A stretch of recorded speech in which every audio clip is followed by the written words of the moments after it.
सबसे पहली बात तो ये है कि संभल की चंडोसी की जो जामा मस्जिद है वो कोई 50 साल 100 साल नहीं बल्कि 200-250 साल पुरानी मस्जिद है, उससे ज़्यादा है।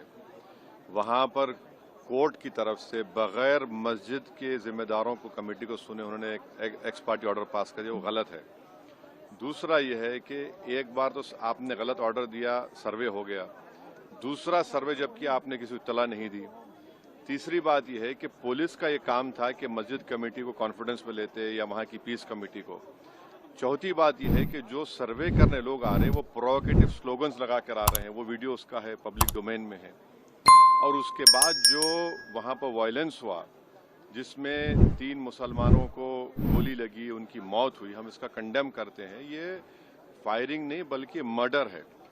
और जब से बाबरी मस्जिद राम मंदिर का जजमेंट आया, जिस बात को मैं पर्टिकुलरली कह रहा हूं कि उस जजमेंट के बाद ये सब चीजें खुलेंगी और एक के बाद एक खुल रही हैं। एएसआई प्रोटेक्टेड मॉन्यूमेंट सब बातें कर रहे हैं, क्या एएसआई के कानून में नहीं है कि आप उसका रिलीजियस नेचर चेंज नहीं, कैरेक्टर चेंज नहीं कर सकते? किस बुनियाद पे कर रहे हैं ये? और आप किस बुनियाद पर अपने फेथ को दूसरों पे थोपेंगे? भाई कानून कोई चीज है ही नहीं है। जिस दिन कोर्ट में सुनवाई होती है उसी दिन ऑर्डर हो जाता है, उस दिन सर्वे भी हो जाता है। ये तो 1948 में ऐसे ही हुआ था बाबरी मस्जिद में। तो ये जो फायरिंग हुई है ये फायरिंग नहीं है, मर्डर है।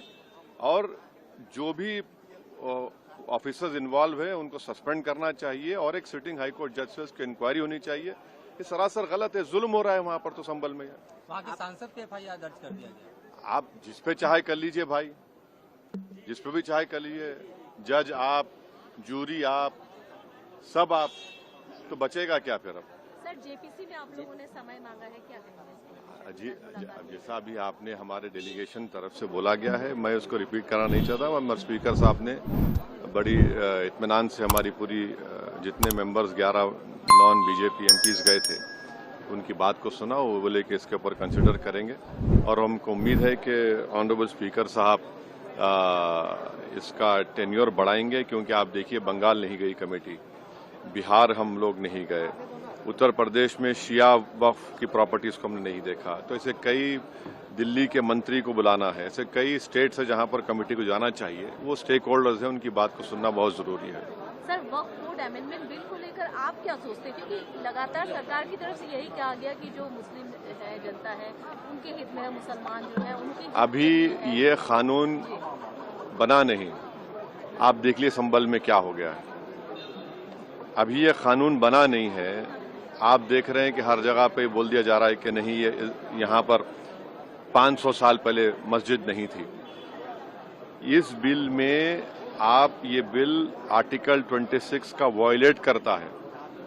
ये संविधान के फंडामेंटल राइट का 26 का ग्रेव वायलेशन है। ये बिल कलेक्टर को इतने पावर्स दे रहा है कि कलेक्टर तय करेगा कि कौन सी वक्फ प्रॉपर्टी है नहीं है। ये कैसे होगा? कलेक्टर कैसा जज होगा अपने ही केस में? तीसरा, आप किस बुनियाद पर इस बिल में आप नॉन मुस्लिम को मेंबर बना रहे हैं? जितने धर्म की बुनियाद पर, चाहे वो हिंदू धर्म के एंडोमेंट बोर्ड्स हो, चाहे दिल्ली का एसजीपीसी हो या उसका एक्ट हो, या क्रिश्चियंस के जो भी उनके धर्म के संस्थान हैं, वहां पर तो कोई उसी धर्म का आदमी मेंबर बनता है। आप तो कंपलसरी स्टेट वक्फ बोर्ड में जहां पर 11 मुसलमान बनते थे वहां पर आप मेजॉरिटी नॉन मुस्लिम बनाना चाह रहे हैं। सेंट्रल वक्फ काउंसिल में मेजॉरिटी ऑफ नॉन मुस्लिम बनाना चाह रहे हैं। क्यों करना चाह रहे हैं आप? ये क्या मकसद है आपका?